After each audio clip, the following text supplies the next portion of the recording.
come here really does kind of fit into one of the parts. This is going to be two talks. They asked me to do this two talks, but I wanted one to do one, but I'm going to do two. The first one's about our military heritage. The second presentation will be about the Texas Aggie Medals of Honor. Now, I've given that to this group 2 or 3 years ago, so if you've heard it, don't feel bad about walking out, because I'll give you that opportunity.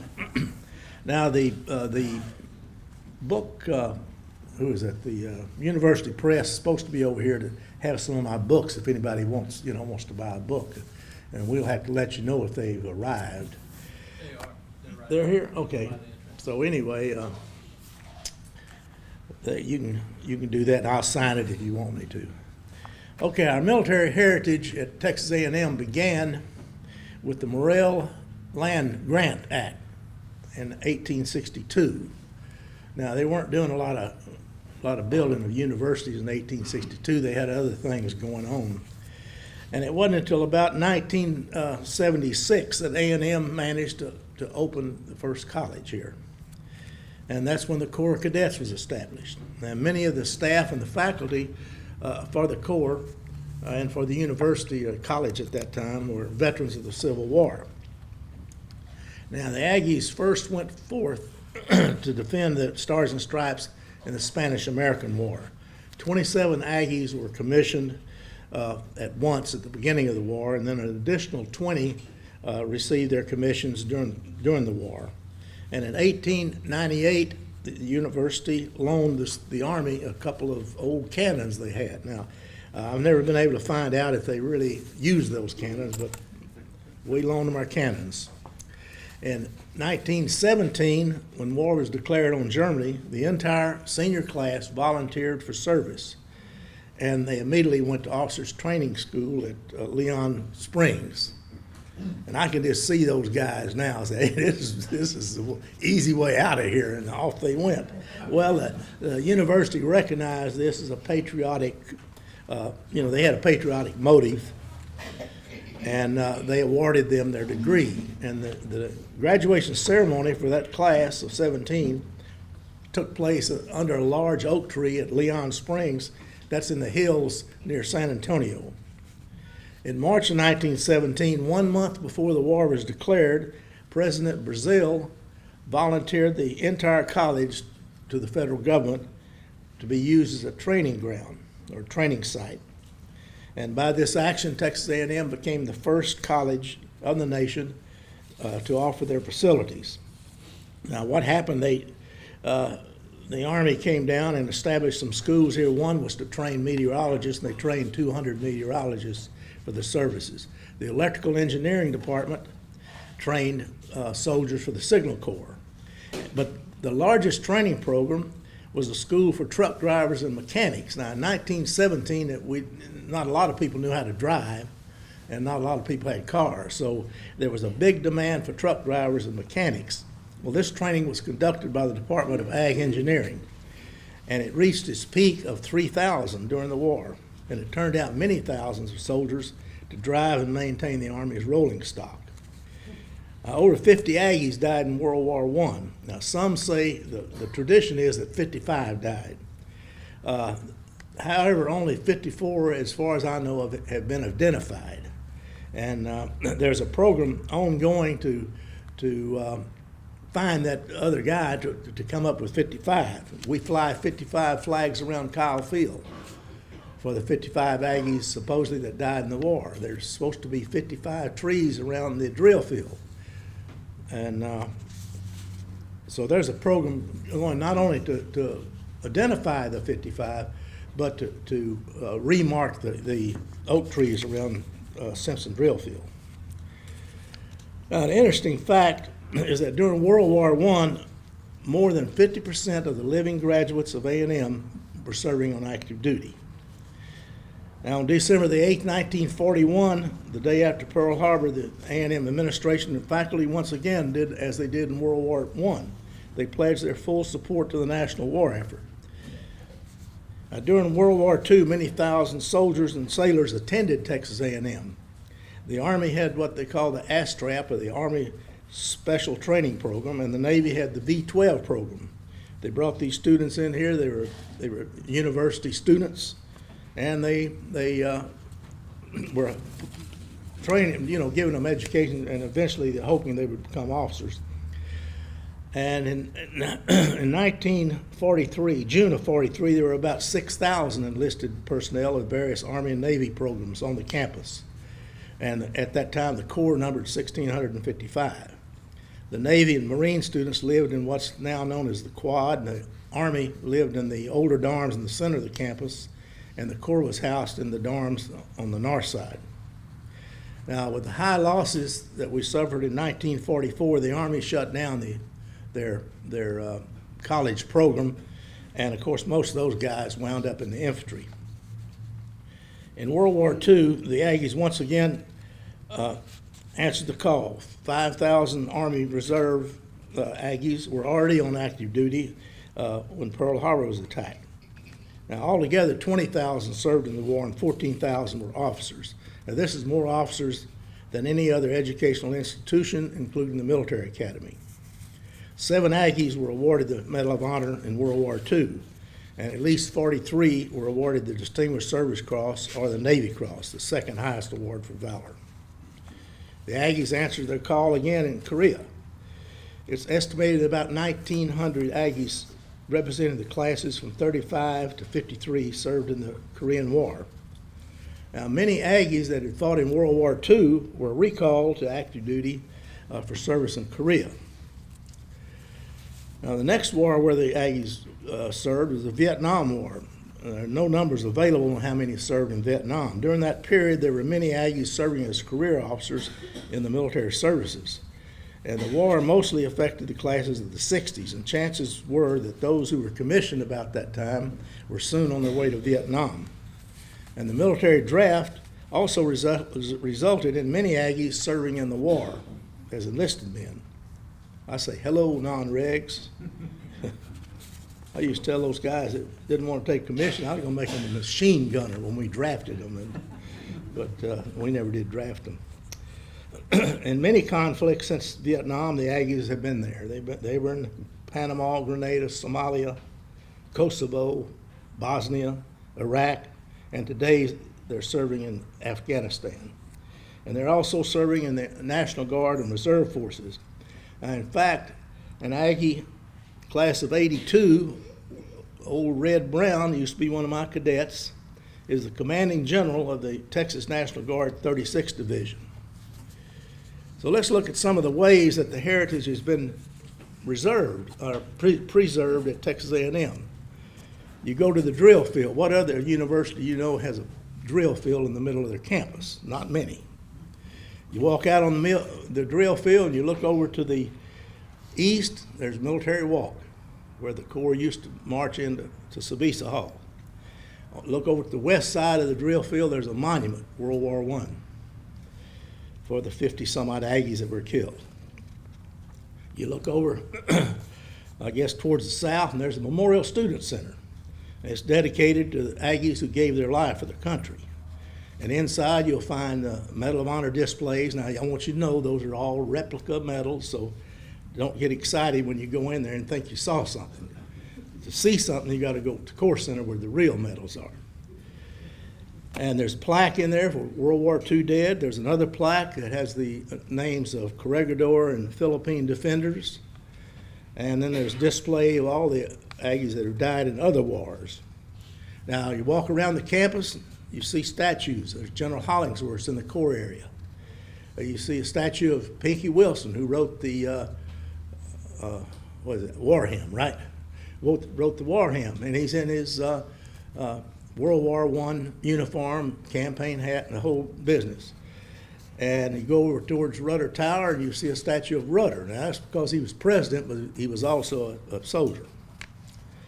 And there are other monuments, Spanish-American War, over by the Corps Center.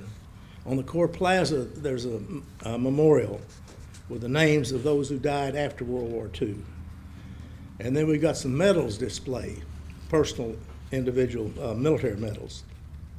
In addition to the original Medal of Honor in the Corps Center, we've got General Hollingsworth's medals in the Corps Center. And we've got General A.D. Bruce and General Ormond Simpson. They have displays in the Military Science Building, or the Trigon. Now, Tiger Teague's medals are over in the Teague Building, and Rudder's medals are in the Rudder Tower. Now, you walk by the Rudder Tower and you're on Joe Rout Street. Joe Rout was a famous football player who died in Holland in World War II. We have 6 dormitories named for Medal of Honor recipients. Then there's the Aggie muster, muster being an old military term. Most people have meetings and fests and conventions and everything, but we have muster. Now, there are thousands and thousands of people walking around with a sign of Texas A&M military heritage, and that's people that wear the Aggie Ring. There's a trophy of arms on one side, cross rifle, cross saber, cannon, and that's part of our military heritage. So anytime you see an Aggie Ring, there's military heritage there. Now, of course, we have the Corps Cadets, which is the most visible sign that we've preserved our military heritage. And A&M is one of 6 designated senior military colleges designated by the Department of Defense. They're A&M, VMI, Citadel, Norwich, North Georgia College, and Virginia Tech. All are considered military colleges. And that has advantage because you get separate allowance. That's the reason we can have unique uniforms. We get what they call commentation each year for each cadet. And so that allows us to have our own distinct uniform. You know, funny thing happened when the Air Force ROTC came into being. Well, there was some clamor about, okay, we're going to put all these Air Force guys in blue uniforms. Everybody's really excited. Then they said, but you're going to have to wear black boots. And they said, none of that. We're out of here. So they kept the old Army type uniform so they can wear the regular senior boots.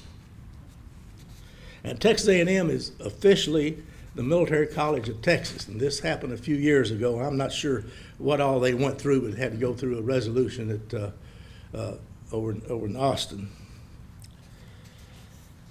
And if you think about airfields and air bases around the country, who are they named after? Well, they're named after Aggies. Carswell in Fort Worth, Bergstrom in Austin, Gray in Killeen, Gary in San Marcos, Shriver in California, Randolph in San Antonio, Conley in Waco, Woodruff in Gainesville, and of course we have our own Easterwood Airport named after Lieutenant Easterwood, who received the Navy Cross World War I. And then you look at the student newspaper, what is it called? The Battalion. There's another connection with your military heritage. So it just goes on, and we've been very fortunate. We've been able to preserve that military. Oh, one outfit I forgot. I was going to mention the singing cadets. Now, who else has singing cadets? The problem is most of them are not cadets. Now, I know every once in a while you'll be a cadet in there. I can point them out to you.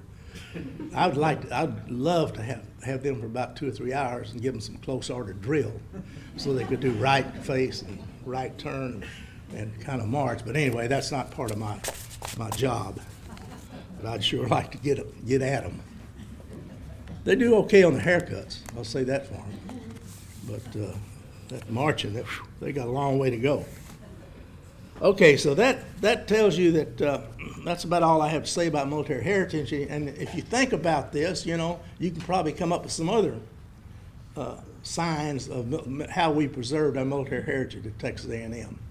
So I'll let you figure that out tonight when you go to bed. Now, the next portion is going to be about the Texas Aggie Medals of Honor. This is the one I gave here 2 or 3 years ago. So there's not going to be a quiz, but pay attention.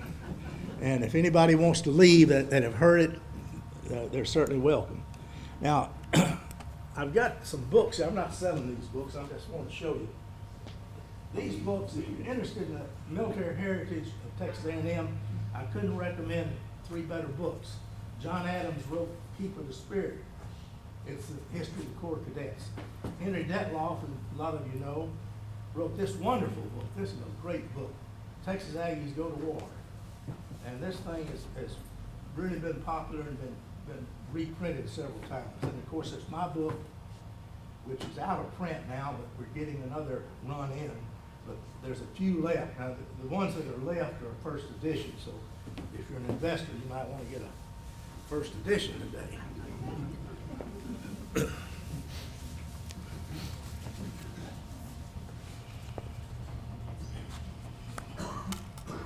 In November of 2007, I was over at the Corps Center, Sanders Corps Cadet Center, and I looked at, we had two Medal of Honor, two medals of honor there. One was Eli Whiteley, who I'm sure some of you know. His medal was there. And then there was a medal there for Attorney Leonard. Now on the wall there were 7 brass bas-reliefs, they call them, of the 7 Texas Aggies. And I got to looking at those, and I got thinking, well, you know, we've got these 2 medals here. Where are those other 5 medals? Somebody should have tried to get those things for the Corps Center. There'd been no action. So I decided, well, if no one else will do it, I'll do it.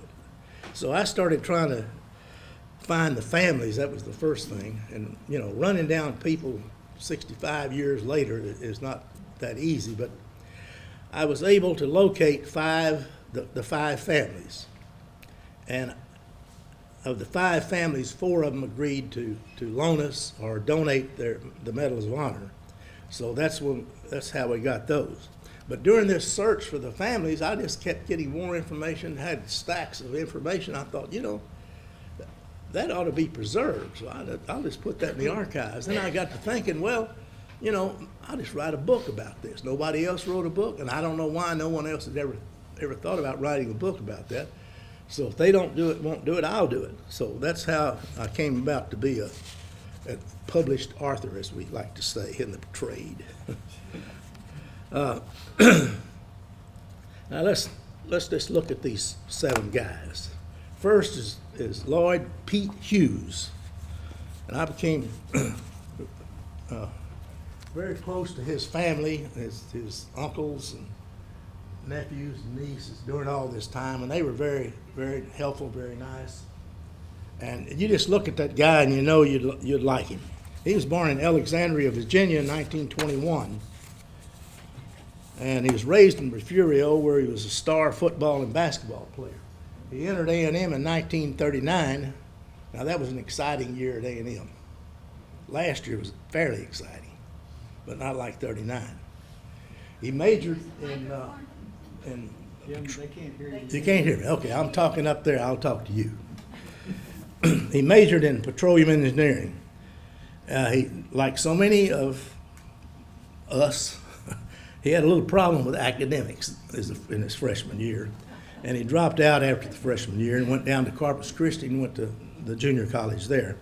In 1941, September, he returned to Texas A&M. He was one of 5 brothers, and when his father, he was the older, and when his father became ill, he had to withdraw from college to go home and help with the family. And this is about 4 days before Pearl Harbor was bombed. Well, after a while, he enlisted in the Army Air Corps as an aviation cadet. Now, he won his wings in November of '42 and was commissioned a 2nd lieutenant. He deployed to England with the 389th Bomb Group in June 1943. And after a short stay, his bomb group went down to Libya to participate in the bombing of the oil refineries in Ploiești, Romania. During the low-level attack on August the 1st, 1943, his B-24 was hit by anti-aircraft fire and was streaming gasoline from the wing tank. Rather than abort the mission, he flew into the burning area, and flames at that time were going 100 or more feet in the air, and dropped his bombs on target. But flying through the flame, his plane caught on fire, and he landed in a dry creek riverbed. And if you look to the right center right side, that's his plane on fire. That's an actual photo of his plane on fire.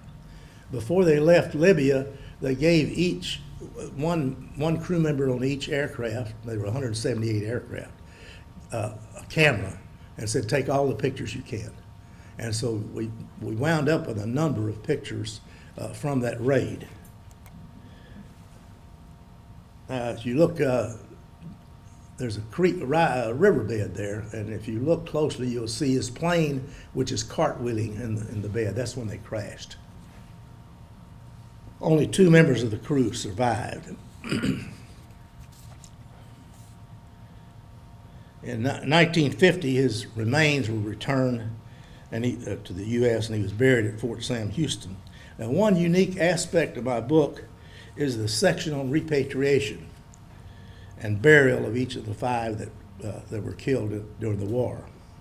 Now, most books you read, somebody gets killed, and that's about it, or he was buried somewhere. But in this book, it traces the actual movement of the remains, and each stage through the trip back home. Now, Pete was the first Aggie that was awarded the Medal of Honor. Thomas Fowler, class of 1943, was born in Wichita Falls in 1921, and he graduated from Wichita Falls High School and entered Texas A&M in 1939. His senior year, he was a cadet captain and served as the executive officer of the cavalry squadron. He graduated in February 1943, and then attended officers training school at Fort Knox. Now, at that time, by 1943, the cadets would take military science, but they didn't have a summer camp for them to go to, therefore they couldn't be commissioned. So when they graduated, they immediately sent them to their basic branch school and gave them officers training to make up for the lack of a summer camp. Then they were commissioned. So class of 42 went in like you normally would as a commission upon graduation. But starting 43, they had to go to officers training school.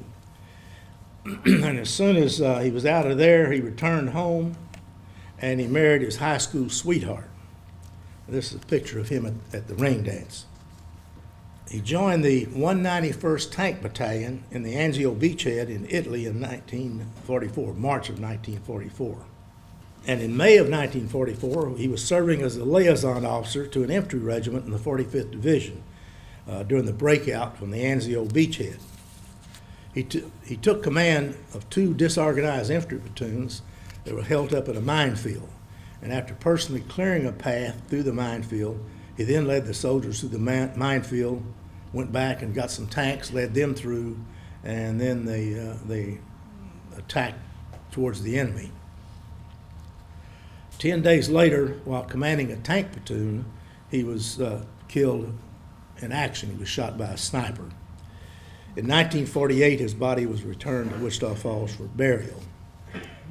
This is a picture of his wife receiving the Medal of Honor. I never could find the picture. All I could find was the article there. George Dennis Keithley, class of 1937. He was born in Olney in 1907. He was raised on a family farm and attended school in Olney. He left high school and moved to Lawton, Oklahoma to live with an older brother. He was working his way through school, and he worked for his older brother in his brother's meat market, and they also had a hog farm. He graduated from high school in Lawton, Oklahoma, and attended Cameron Junior College for 2 years. In 1933, he enrolled in Texas A&M to major in agriculture. He was a student worker and continued to pay his own way through college. But like many students in the Great Depression, he was forced to withdraw in 1935 for financial reasons, and he found employment in the Soil Conservation Service. Now, before joining the Army, he joined the Army in May of 1942 and was assigned to the 338th Infantry Regiment, 85th Division at Fort Shelby, Mississippi. He went into action in Italy in April of 1944. On September the 14th, 1944, his unit attacked to capture Monte Altuzzo and break through the Gothic line. He was killed in action after assuming command of 2 platoons that had lost all of their officers and NCOs. His unit successfully repelled several furious German counterattacks. He was mortally wounded, but he continued to fight. He was holding his wounded side as he fired his rifle with his other hand. And at the same time, he was shouting orders and encouragement to his men. Now, before going overseas, Keithley told his wife that if he was killed in battle, he wanted to be buried where he fought. Following his wish, he is buried in the American Military Cemetery near Florence, Italy. Now, in 2000, there was a controversy about placing his name on the Veterans Memorial in Young County. That's a very interesting story, but I don't have time to tell it now, so you can read it in the book. Horace Severs Carswell, class of 38. He was born in Fort Worth, Texas in 1916. Raised on the north side, he was active in football, baseball, and basketball.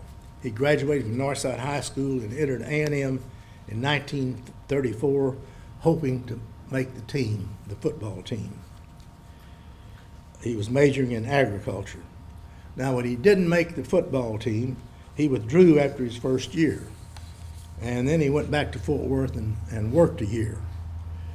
After that, he enrolled in TCU, where he did make the team, and he played football there for 2 years and baseball for 3 years. He graduated from TCU in August 1939, and in March of 1940, he enlisted the Army Air Corps as a flying cadet. After serving several stateside assignments, he was promoted to major and assigned to the 308 Bombardment Group in China. After 3 months of combat flying, he was given command of a special detachment of B-24s with the mission to interdict enemy shipping in the South China Sea. Flying alone on October the 15th, 1944, during a nighttime sweep, he sank a destroyer and a cruiser, and he was awarded the Distinguished Service Cross for this action. 11 days later, on another sea sweep, he attacked a convoy of 12 ships. And his bomb run resulted in hits on a destroyer and other ships. But his B-24 sustained severe damage from anti-aircraft fire. As he was struggling to maintain altitude, they finally made the coast, and Carswell ordered its crew to bail out. The problem was that the co-pilot was wounded, and the bombardier's parachute was damaged. So they stayed with him on the plane, and Carswell was determined to save his crewmates one way or the other, and he was looking for a place to crash land. Shortly after the bailout, the crew members that did bail out saw Carswell's B-24 crash into a mountain. The story behind this monument, we kind of referred to it as the Lost Monument at Carswell Air Force Base, which is now Naval Air Station Joint Reserve Base or something like that. Anyway, I went up there trying to find that monument. I wanted to take a picture of it. I read about it in a book. And I went all over. I talked to everybody on that base that had any authority, except the guy at the PX. I knew he didn't know anything. So I finally, Star Telegram helped me. I talked to somebody at Star Telegram, and they finally located this monument. It was over in a place behind a hangar where you really wasn't open to the public. But so a good friend of mine who happens to be back here, Buck Henderson, was going to Fort Worth, and I said, "Listen, you going to Carswell?" "Yeah, I'm going to PX." I said, "Go out there and find that darn monument and take me a picture."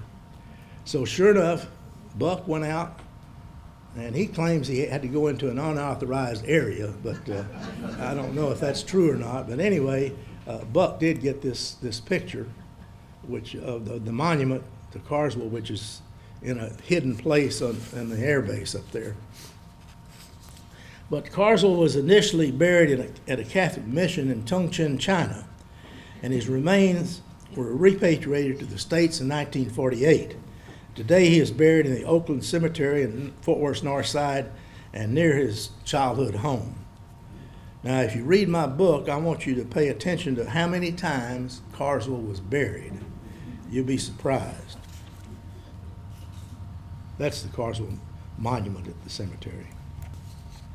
Attorney White Leonard, class of 1942, born in Dallas in 1921. He lived with his grandparents for several years in the Valley, and he graduated from Dallas Technical School and enrolled in A&M in 1938. In his senior year, he was a cadet company commander. He was also a waiter in Duncan Hall, and he was paying his way through college. Now, he did have some help from his uncle, Tyree Bell. Now, that may ring a bell with some of you, Tyree Bell. If you know much about A&M history, he was on the Board of Regents or Board of Directors at that time. Now, Turney graduated with a degree in agriculture administration and was commissioned a second lieutenant in May of 1942. And he went to Fort Shelby, Mississippi, and joined the 893rd Tank Destroyer Battalion. And the battalion landed in Normandy in July 1944, after D-Day. They fought their way across France and Belgium and ended up in Germany, where they were in support of the 28th Division, and they fought in the Battle of the Hurtgen Forest. Now, Leonard was leading a platoon of tank destroyers in the vicinity of Commerscheit. He was wounded in the face but refused evacuation. When the Germans mounted a major attack, Leonard moved on foot to a position to direct the fires of his destroyers. The attack was repulsed, but the enemy mounted a second assault and were again stopped. Leonard received a serious wound that almost severed his left arm. He was last seen headed for the aid station. The American position was overrun, and Leonard was reported MIA, missing in action. And an interesting sidelight to this Turney Leonard story is that his company commander was the quarterback of the 1939 football team, Marion Pugh, one of our, someone that lived in this community for many years. Marion Pugh was the person that wrote Leonard up for the Medal of Honor. Now, Leonard's body was not recovered until November of 1949 and was positively identified in January of 1950. And he was returned to the United States and is buried in Dallas. Now, the story of the long search to find Turney Leonard is also in the book, and it's also a story of a mother's love for her son. His Aggie Ring was returned from Germany in 2000 at a ceremony in the Corps Center. That story's in the book also. Now, this is the return of the ring. Now, this is Lieutenant Lostner, the German Army there. His son has just finished a 1 year here at Texas A&M as a benevolent Aggie that is sponsoring his education here at Texas A&M. And his local guardian, I think, is Buck Henderson, and Buck just put him on the plane here a day or two ago. Is he still here? He's still here. Oh, he's still here, eating at your place? Yes, sir. Okay. I'll send him over tonight. Yeah. Anyway, his son is attending A&M. That's all goes back to when he brought the ring over. So good things can happen. Now, this is a Turney Leonard's display at the Corps Center. There are 5 other displays very similar to this. We have one for each Medal of Honor that we have. And it has some Corps memorabilia. It has his other military medals, and of course, in this case, he's got the ring and the Medal of Honor. Some of you may know Eli Whiteley. He was born on a family farm near Liberty Hill in 1913. Graduated from Georgetown High School and applied for Texas A&M in 1932. And he was told he should go back to high school and take more courses or attend a junior college. Now, it appears he wanted to major in engineering and needed more math. So he decided he would work for a while and earn enough money to pay for his college education. Now, you remember this is in the middle of the Great Depression. Now, after working 3 years at various jobs, he was hired by the AAA, the Agricultural Adjustment Agency, and he worked there for 3 years. So after working 6 years, he decided he had enough money to go to A&M. He reapplied and was admitted to study agriculture. Now, he graduated in 3 years at A&M, graduated in 1941. He was determined to get a degree, and he was a non-traditional student, being probably 6 years older than most of the other students. So he finished up in three years. And then in 1942, he was drafted, and he was commissioned in 1943 after attending OCS. He joined the 15th Infantry Regiment in 1944 as an infantry platoon leader. On December 26, 1944, he led the attack on the village of Sigelsheim, France. And he was credited with killing 9 Germans and capturing 23 others. He suffered head, arm, shoulder, and leg wounds, and he was actually left for dead by the aid station. A French doctor noticed that he was still alive and gave him treatment. And Whiteley always said that that was the person that saved his life, that French doctor. Now, he spent many months in the hospital and was discharged in May of 1946. He was awarded the Medal of Honor at the White House by President Truman. After that, he went to graduate school at North Carolina State, and he later received his PhD at Texas A&M. He had a distinguished career at Texas A&M in ag research. He died in 1986. Now, he was only the second person to lie in state on the campus. Anybody know who the first one was? Yeah, Rudder was the first one to lie in state.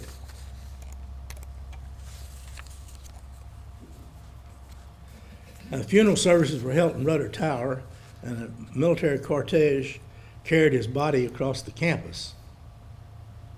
This is our Marine, William George Harrell, class of 43. He was born in Rio Grande City in 1922, graduated from Mercedes High School, entered A&M in 1939, September, and majored in animal husbandry. Now, he was one of those cadets that lived in the project houses, which were so popular at that time, and he was working his way through school. After 4 semesters, he had to leave school to earn enough money to continue his education, and about that time along came Pearl Harbor. He enlisted in the Marine Corps in July of '42 and was assigned to the 28th Marine Regiment, 5th Marine Division, and was with them when they landed on Iwo Jima. On the night of March 2nd, 1945, he and another Marine occupied a foxhole 20 yards in front of his command post. Harrell's position was attacked by a platoon of Japanese, and during the battle, he was seriously wounded, losing both hands. The next morning, the foxhole was surrounded by the bodies of 12 enemy soldiers, and his commander called the position the 2-man Alamo. He spent many months in the hospital in Mare Island, California, and he was released in February 1946. He was awarded the Medal of Honor in October '45 by President Truman there in the Rose Garden. After a long stay in the hospital, he returned to the Valley with the intention of returning to A&M. He applied to A&M and was accepted, but instead the newly married Harrell accepted a job with the Veterans Administration in San Antonio. He eventually became the chief of the prosthetic division in the VA Center in San Antonio. William George Harrell died in 1969 and is buried in the Fort Sam Houston National Cemetery. Now, there are 2 common traits with these 7 people. One of them is determination, and you look at their story and you see whatever they were doing, they were determined to finish it up. Another one was perseverance. Whatever they're doing, they persevered and they stuck with it. You can look at Carswell, you can look at Whiteley's a good example of showing determination and perseverance. Go back to Keithley. He didn't get his degree, but once he got a job, then he went to summer school for three different summers, still working on his degree. He was determined to get a degree. Then he went in service. I invite all of you to visit the Corps Center if you have a chance. Now, I think of the Corps Center as the jewel in the crown for Texas A&M. And the center's open on weekdays, 8 to 5, open to everyone, and but it's closed on the weekends. So do you have any questions about what we